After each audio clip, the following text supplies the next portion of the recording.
the way that Donald Trump views himself is something that should scare everybody on the planet, not just Americans. Donald Trump views himself the same way Kim Jong-un views himself. He actually believes, Donald Trump believes that he is the most powerful human being to have ever existed. We're back with Maggie Haberman and Jonathan Swan, co-authors of the really extraordinary new book out today titled Regime Change Inside the Imperial Presidency of Donald Trump. I got to read this part. You asked the president if there had ever been an American president as powerful as him. You're kind of setting a nice layup right there. He brought out a list of historical figures. This is from the book. Alexander the Great, the Caesars, William the Conqueror. They didn't have airplanes, right? You couldn't travel around. This is the president talking. Genghis Khan, Attila the Hun, Tamerlane, Napoleon, he said with relish. Hitler, Mao, Stalin. These leaders maintained power through fear, he said. Who would ever do a thing like that, right? So we put the question to him about how he sees it, and I'm going to let Jonathan tell this story. I think both of us found it one of the most astonishing moments we've ever had with Trump, because he hands us this document, and he says it was written by a historian. And the opening line says, Donald Trump is the most powerful man who's ever existed on the planet.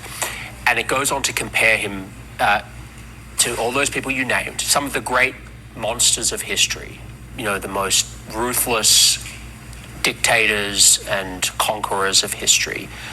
And there was no moral dimension to it. The only point was power. And the point was he has power.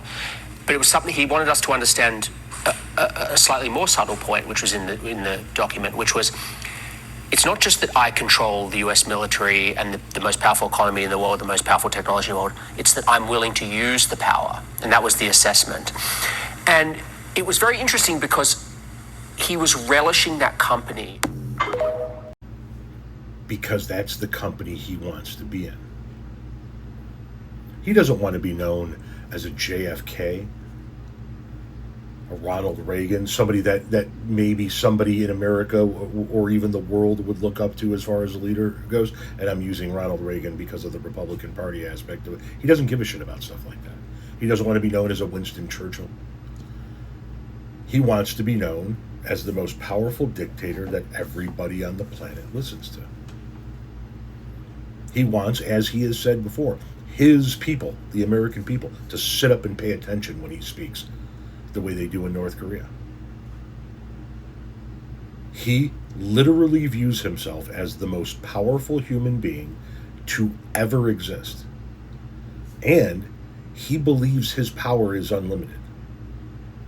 He believes he has the power to do anything, anytime, anywhere, to anybody, for any reason. And that should scare the shit out of every human being on the planet.